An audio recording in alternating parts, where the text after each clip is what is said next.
Esther, capítulo 4, verso número 16. 4:16. Então disse Esther a Mardoquai, seu tio: vai, ajunta todos os judeus que se acharem em Susã e jejuai por mim, e não comais nem bebais por 3 dias, nem de noite nem de dia. Eu e as minhas servas também jejuaremos. Depois irei ter com o rei, ainda que é contra a lei. Se perecer, pereci. Queridos, o contexto deste texto se encontra na história da rainha Esther.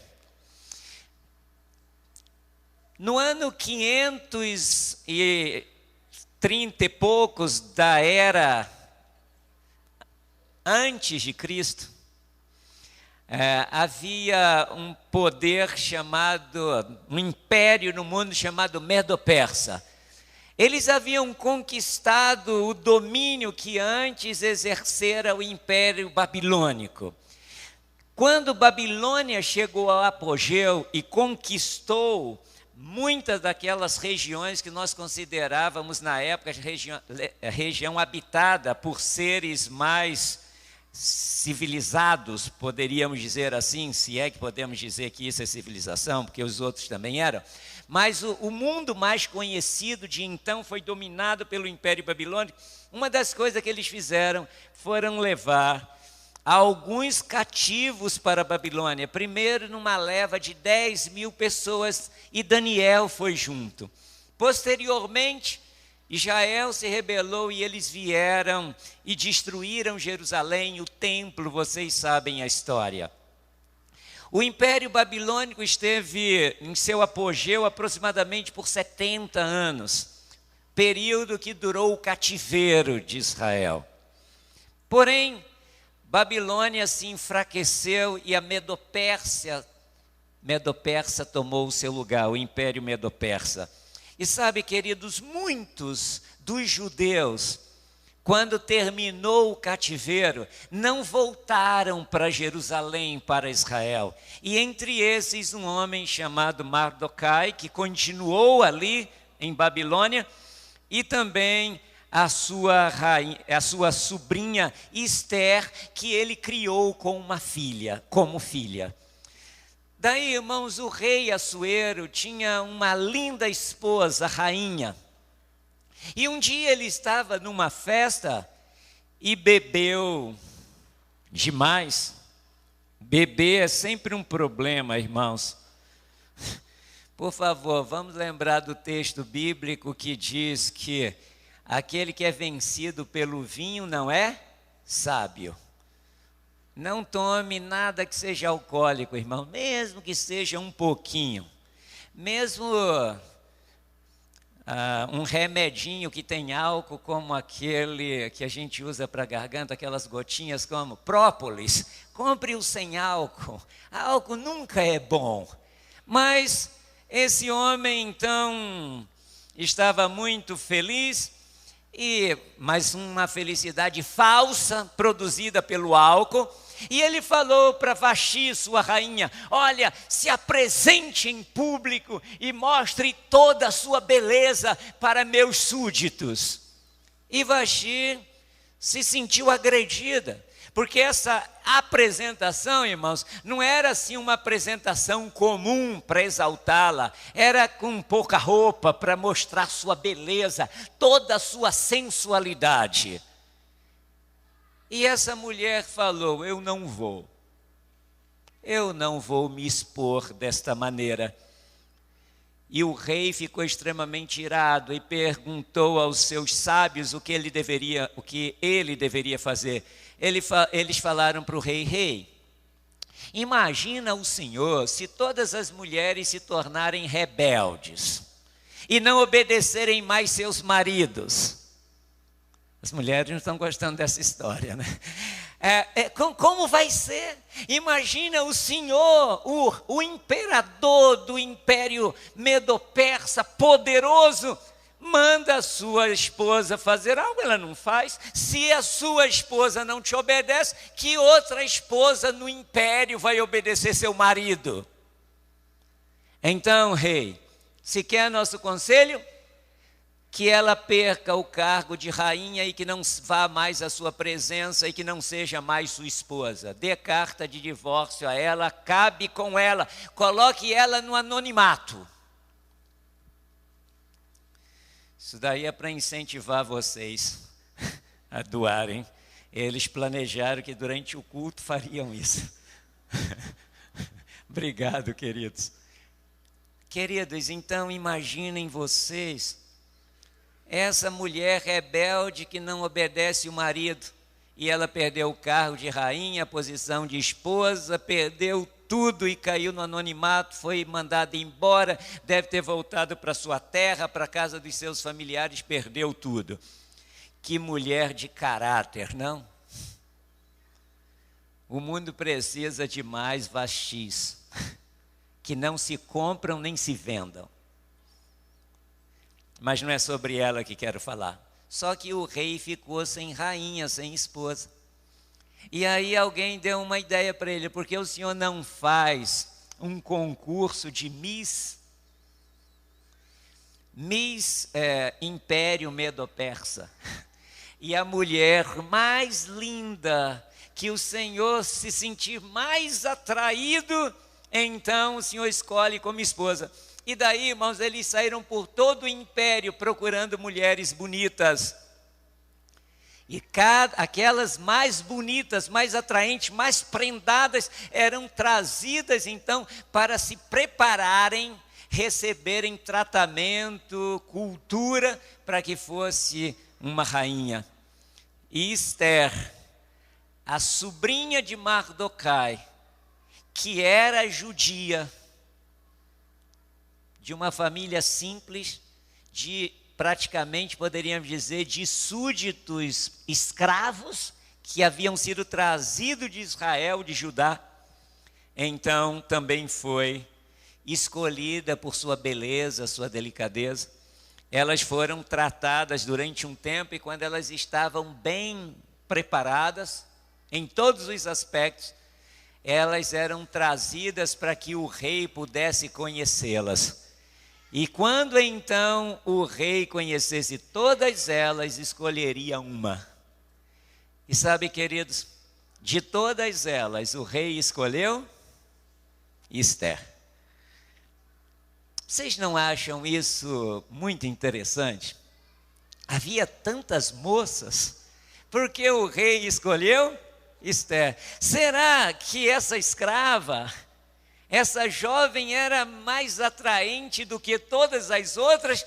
Ou era propósito de Deus que ela fosse escolhida? Ou quem sabe Deus, em sua onisciência, já tenha feito que Esther nascesse mais bonita do que todas as outras? Nós não sabemos, mas a verdade é que Assuero escolheu Esther. Queridos, um homem começou a se destacar no império e era súdito, era um príncipe, era súdito de Assuero, um príncipe chamado Amã. E Assuero gostava muito dele e o colocou como o mais importante no reino depois de Assuero. E então, aonde Amã passava, as pessoas se prostravam diante dele em reverência. Mas Mardoquai estava por ali, ele nunca fazia esse gesto de reverência diante de Amã. E Amã ficava irritado, porque dizia: todos se prostram diante de mim, menos esse Mardoquai. Quem é ele? Da onde ele veio? Ah, ele é judeu. Ele adora o Deus Altíssimo e ele não se prostra diante de ninguém a não ser o Deus Altíssimo. E sabe, irmãos, esse Amã sentiu tanto ódio no coração que ele falou: eu vou prejudicar esse homem, e vou mais além. Vou prejudicá-lo, vou prejudicar não apenas ele, mas todo o seu povo. Irmãos, usando da sua influência diante de Assuero, Amã então disse: rei, existe um povo um povo que não dá importância às nossas crenças, à nossa religião, não dá importância a ti como soberano, e falou muito mal do povo judeu. E nós precisamos discipliná-los, puni-los. Bom, irmãos, ele fez um trabalho tão satânico que o rei disse: pode estabelecer a lei que você quiser, que eu assinarei. E então, irmãos, foi estabelecido um dia que qualquer um poderia atacar os judeus, matá-los e saquear os seus bens. Irmãos, só que Mardokai pensou: eu preciso falar com Esther, porque Esther é uma mulher influente agora. Ela é rainha, esposa do soberano de Assuero, e ele estabeleceu essa lei. Então, Esther pode fazer alguma coisa. Então, irmãos, entendem o contexto agora? Todo o povo judeu estava com uma data predeterminada para ser dizimado, como povo, como nação, ser exterminado em todo o império. O que ele faria? Sabe, queridos, se você abrir aí o livro de Esther, nos versos anteriores, veja que Mardokai manda um recado para Esther. Vamos começar do verso 10, queridos. O texto diz assim, verso 9. Tornou, pois, Ataque e fez saber a Esther as palavras de Mardokai.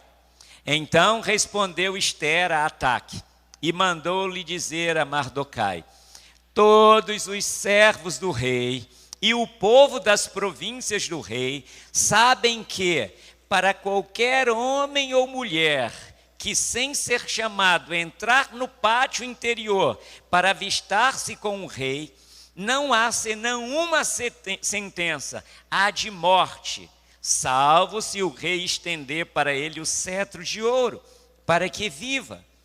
E eu, nestes 30 dias, não fui chamada para entrar na presença do rei. Queridos, a mensagem que Mardokai mandou para Esther era simples: Esther, nosso povo vai ser dizimado. Nós iremos perecer. Esther, Deus te colocou num cargo de confiança, numa elevadíssima posição. Você é a esposa do soberano. Por favor, vá até ele e interceda pelo seu povo. Mas a mensagem que Esther mandou foi: meu tio, tem 30 dias que o rei não me chama para ir à presença dele. E ninguém pode ir na presença do rei sem ser chamado. Então, se eu for e entrar no palácio do rei, sem a permissão do rei, mesmo eu sendo rainha, eu posso ser morta. Tio, eu não posso fazer nada.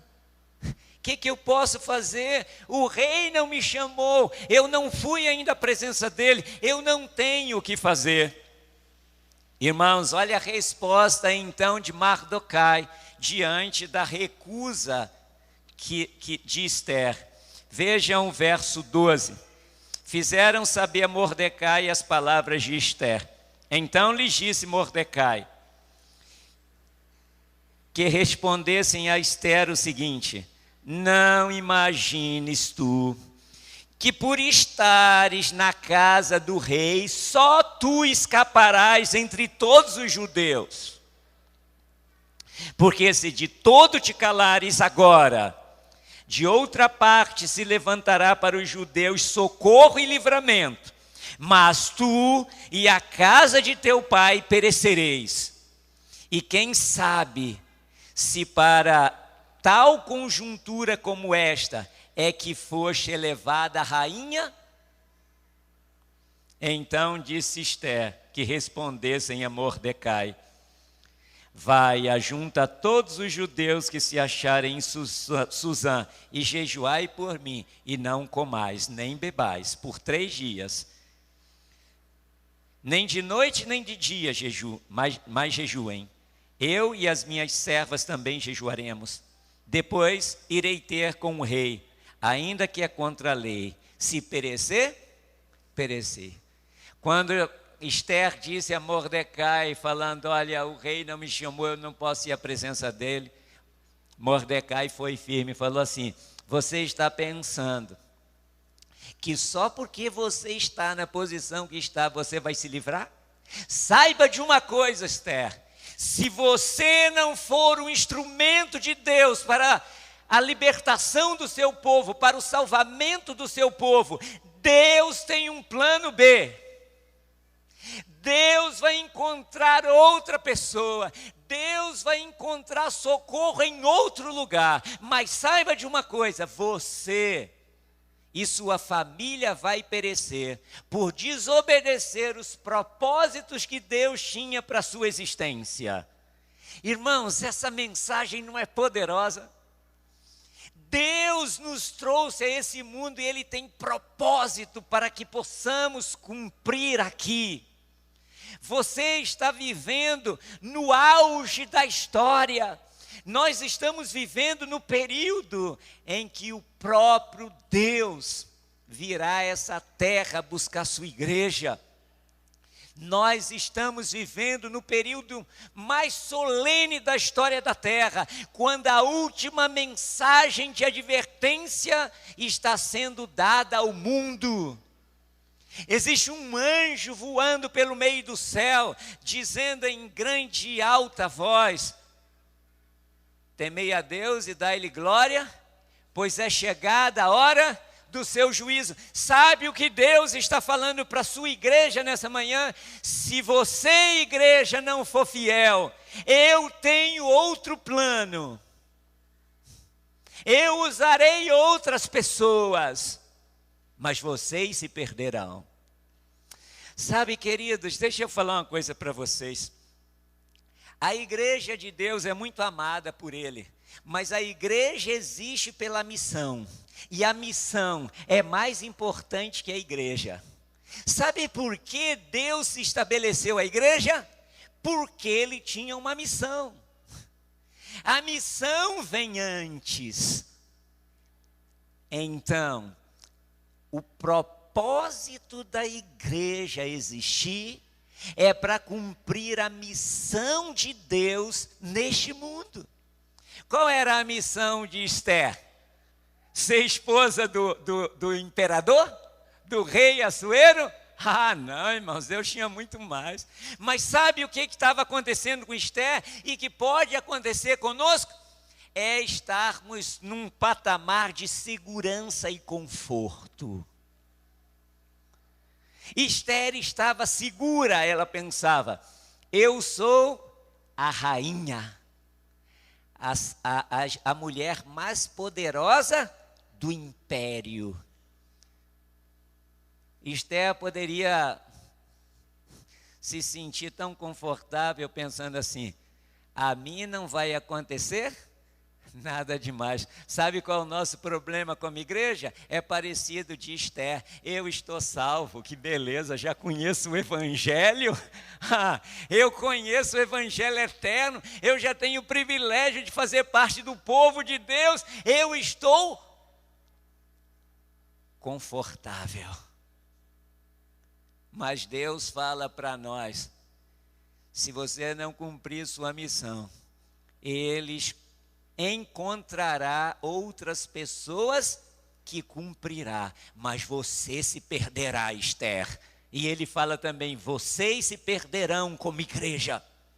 Não nos perderemos como igreja, porque essa é a última igreja que Deus tem na terra, mas nos perderemos como pessoas que deveriam ser salvas juntos com a igreja de Deus. Irmão querido, Deus tem uma missão para você. Por isso Ele te chamou para fazer parte desse povo. Sabe, Eu estou olhando para essa igreja tão agradável, tão linda. Tem bancos. Eu sempre quis ter uma igreja com banco estofado assim, porque eu sempre fui magrinho, sentar em banco de madeira não é fácil para mim. Mas é bom demais. E a gente fala assim como igreja, hoje eu vou na igreja. Irmãos, igreja não é o templo. Igreja não são bancos estofados. Igreja não é o púlpito. Igreja não é o tanque batismal. Igreja não é o microfone. Igreja é gente. Vocês não vão à igreja, vocês são a igreja de Deus. Nós somos a igreja de Deus. E sabe por que somos a igreja de Deus? Porque Deus tinha uma missão para cumprirmos. E a missão é pregar o evangelho eterno, dizendo ao mundo: temei a Deus e dai-lhe glória, pois é chegada a hora do seu juízo. Querido irmão, não podemos ficar como Esther, sentada num bonito trono, no conforto da proteção, da salvação, nos sentindo bem, seguros, enquanto outros estão indo à sepultura sem conhecer a salvação. Nós temos uma missão a cumprir. Deus tem um projeto individual para cada pessoa que compõe a igreja dele nessa terra. Então, Mardoquai deu uma mensagem dura para Esther. Ele falou: Esther, você está na comodidade, na segurança do trono. Você é rainha, influente. E agora você vai deixar todo o seu povo morrer para continuar no conforto e na segurança. Não faça isso, Esther. Não faça isso. Se você fizer isso, Deus encontrará uma maneira de socorrer seu povo, mas você estará perdida. Irmãos, às vezes eu fico pensando quantas pessoas nós temos acesso constantemente. E quantas pessoas às vezes vão à sepultura sem ter a oportunidade de conhecer sobre a salvação. Será que Deus não vai pedir conta de nós? Eu não estou querendo colocar medo em ninguém, nós devemos fazer isso por amor, não por medo. Mas sabe, às vezes eu fico pensando assim, eu moro num prédio que só eu sou adventista, eu tenho responsabilidade com aqueles vizinhos ou não tem?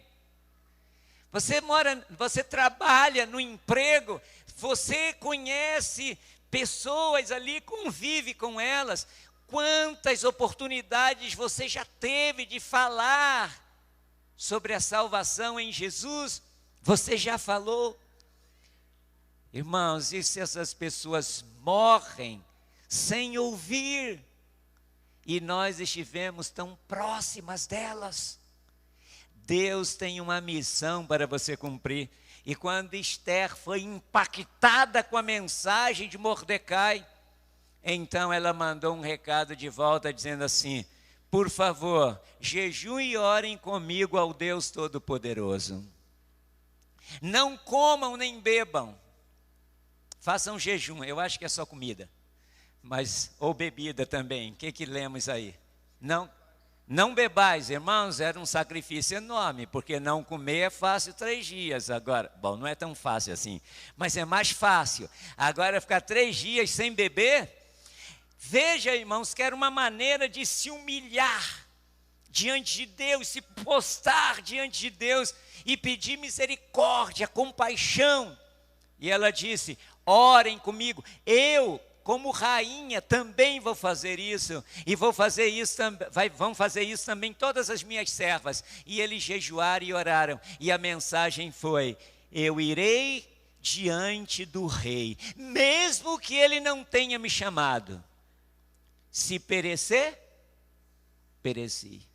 Ninguém podia entrar na presença do rei sem ser convidado, nem a sua própria esposa. E se ele ficasse ofendido, poderia mandar matar a pessoa na hora. E a rainha Esther falou: eu só tenho coragem de fazer isso se orar 3 dias e 3 noites e jejuar, e que todos façam o mesmo junto a mim, e aí com coragem eu irei diante do rei, e se eu tiver que morrer, eu morro, mas eu vou ter certeza que será feita a vontade de Deus, porque teremos orado e jejuado durante 3 dias. Eu quero desafiar a minha igreja, para que nós possamos amar as pessoas que estão prestes a perecer, como o povo de Esther estava, para que a gente possa alcançar essas pessoas com a mensagem do Evangelho de alguma forma. O projeto da igreja para o ano que vem, e talvez pelos próximos anos, é muito especial. Não apenas o projeto da igreja aqui de Londrina, mas a igreja em todo o sul do Brasil. O pensamento é: cada um salvando um. Sabe, irmãos, já foram feitos estudos, que se a igreja, nós somos aqui 1000 membros, se cada um salvar um, num período de 10 a 12 anos, o evangelho seria levado ao mundo inteiro, se cada adventista do mundo fizesse isso. Eu achei muito próprio, estava prestando atenção nisso, quando o casal de irmãs aqui à frente vieram aqui e estão apresentando um casal que vai ser batizado em breve. Irmãos, eu estava olhando para essas 2 irmãs e estava pensando, elas são iguais a todas as demais pessoas. Aí você fala assim: mas pastor, eu não tenho o dom de dar estudo bíblico. Sabe de uma coisa, irmãos? Deus deu dons variados, mas uma coisa Ele deu para todos: falar dele para as pessoas. Você não precisa ter dom para fazer isso. Talvez você não tenha dom de pregar para um número muito grande, mas pessoalmente, falar de Deus para as pessoas, a gente não precisa ser aquela pessoa extraordinária. Você pode pegar um curso bíblico, ler a pergunta, procurar na Bíblia a resposta e junto explicar para a pessoa, fazer de forma mais simples possível. Sabe, irmãos, há poder na palavra, e quando a palavra é aberta, coisas acontecem tremendamente. Talvez você não consiga discorrer sobre as 2.300 tardes e manhãs, como fizemos na lição hoje, mas você pode falar sobre as coisas mais básicas de como Deus ama o ser humano e quer salvar o ser humano. Irmãos queridos, se for preciso, jejue e ore. E diga para Deus: Deus, eu vou jejuar e orar, então eu vou diante de alguém e vou falar do Senhor. Se me sair bem, me sair. Se não me sair bem, terei cumprido a missão que o Senhor me deu mesmo assim. Irmãos, Deus está te chamando para testemunhar. Eu quero terminar fazendo um apelo direto ao seu coração.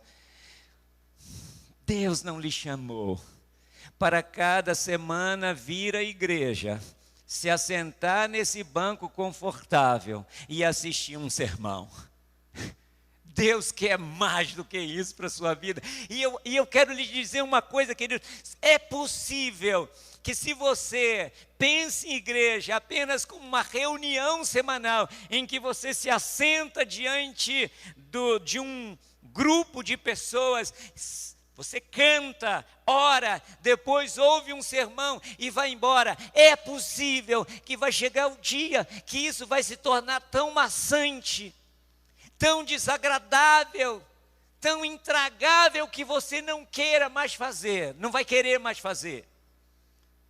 Nós não podemos, como igreja, sermos expectantes. Sabe o que acontece quando ocorre isso? A gente começa a falar, o culto hoje foi bom. Ou então falamos, o culto hoje. Aquele pregador hoje, mas quando for aquele sujeito eu não vou mais no culto. Aí fala assim, puxa vida, mas o culto está tão sem graça. Que culto foi aquele hoje? Aí, para nós, a vida cristã se torna, sou um espectador de uma programação que fazem para eu assistir. Se você é apenas um espectador, é possível que chegue o dia em que você não suporte mais vir à igreja, vai se tornar um fardo muito cansativo. A gente vem aqui na igreja adorar a Deus, como igreja, adoramos a Deus, e a gente sai daqui para testemunhar lá fora. Não acaba aqui, não termina aqui a nossa vida cristã. Aqui é apenas o lugar que a gente adora junto, recebe orientação, recebe materiais para sairmos e vivermos como igreja no mundo durante a semana. Jesus falou que nós não somos o sal da igreja. Ele não falou, vós sois o sal da igreja. Nem falou, vós sois a luz da igreja. Ele falou que você é o sal e a luz do mundo. O que Deus está falando é que você precisa ser igreja lá fora. O que Deus está falando é que eu preciso ser igreja no meu trabalho, eu preciso ser igreja na minha escola, na minha comunidade, no prédio onde moro. Você é igreja lá. Que tipo de igreja você tem sido? Essa é a grande questão. Ser igreja aqui é fácil, mas Deus nos chama para sermos igreja no mundo. Irmãos, sabe por que Deus escolheu Esther? Porque ele tinha uma missão. A missão era mais importante do que Esther. Sabe por que Deus escolheu a igreja? Porque ele tinha uma missão. E a missão é mais importante do que a igreja. Nós somos os instrumentos que Deus quer usar, mas a missão não é só nos salvarmos, a missão é salvarmos o mundo. Irmão, se você está salvo, mas se seu filho não está, está faltando algo. Se você está salvo, mas seu esposo não está, está faltando algo. O que Deus quer é nos usar como instrumento para alcançarmos outros. Você é a Esther do dia atual para salvar um povo que precisa desesperadamente de ajuda. E esse povo está aí fora. Se você não fizer, quem sabe Deus vai ter que providenciar outro. Se você não pregar no seu prédio, Deus vai ter que levantar alguém. Se você não pregar na faculdade, Deus vai ter que escolher outro para que a mensagem chegue. Mas Deus quer usar você. Você é a Esther. Que o Senhor nos ajude a estarmos dispostos como esteve Esther. Que possamos dizer, eu irei e farei. Se perecer, pereci. Nós nem corremos esse risco, irmão. O único risco que a gente pode passar hoje, sofrer hoje, é que alguém bata a porta no nosso rosto. Ou que diga, eu não quero mais estudar. Ou que fale, eu não quero ouvir sobre esse Jesus. Mas não vão nos tirar a vida, como poderia acontecer com Esther. E finalmente Esther foi. Chegou no local apropriado, no pátio, onde se esperava para a audiência, e ficou andando por ali. E então, o rei Assuero ficou sabendo que Esther estava lá. E quando ele olhou para Esther, ele estendeu o cetro e Esté foi à presença dele. E vocês conhecem a história final. Todo o povo foi salvo, porque Esté cumpriu o propósito que Deus tinha para a vida dela. Você tem cumprido o propósito que Deus tem para a sua vida? Eu quero orar hoje pela minha igreja, pedindo: Deus, ajude-nos a cumprir o propósito particular que o Senhor tem para a vida de cada um. Para que você seja instrumento nas mãos do Senhor. Que Deus nos use, queridos, para cumprirmos esse propósito. Vamos orar, queridos. Pai do céu, obrigado porque o Senhor nos colocou para vivermos no período mais solene da história desse mundo. O período em que o Senhor Jesus virá nas nuvens dos céus com poder e glória para buscar a sua igreja que foi fiel, que recebeu a sua graça e que viveu de acordo com os seus valores e princípios, que esteve envolvida no cumprimento da missão e de anunciar as boas novas de salvação ao mundo que perece. Pai, quando a gente olha para esse mundo aí fora, tanta violência, tanta imoralidade, tantos problemas acontecendo, tanta carência de salvação, a gente fica pensando como indivíduo, o que eu tenho feito para ajudar pessoas a saírem desse mundo perdido e poderem fazer parte daqueles que estão se preparando para a vida eterna. Ó Pai, às vezes como Esther nos sentimos seguros, estamos confortados com a ideia de que eu estou salvo, eu já conheço a Jesus, já entreguei minha vida a Ele. Pai, mas alguém que foi salvo por Jesus terá compaixão daqueles que sofrem, terá compaixão daqueles que se perdem por não conhecer tão grande salvação. Por favor, Pai, tire-nos de nossa comodidade, de nosso falso senso de segurança, e nos ajude verdadeiramente a termos interesse pelas pessoas que estão ao nosso lado. Que o nosso desejo sincero seja anunciar as boas novas de que há salvação, de que há um novo céu e nova terra aguardando aqueles que temem ao Teu nome. Por favor, Pai, nos desperte para a necessidade de tentar alcançar nossos parentes, nossos amigos e até estranhos que cruzarem nosso caminho. Por favor, Pai, nos tire dessa comodidade, essa comodidade que nos poderá levar para a perdição eterna. Nos ajude a descobrirmos, Pai, como trabalharmos para alcançar pessoas. Que o Senhor possa revelar para nós o que o Senhor quer de nós e nos capacitar a cumprirmos esse propósito, o propósito que Tu tens para a nossa vida. Eu te peço por Jesus Cristo. Amém, Pai.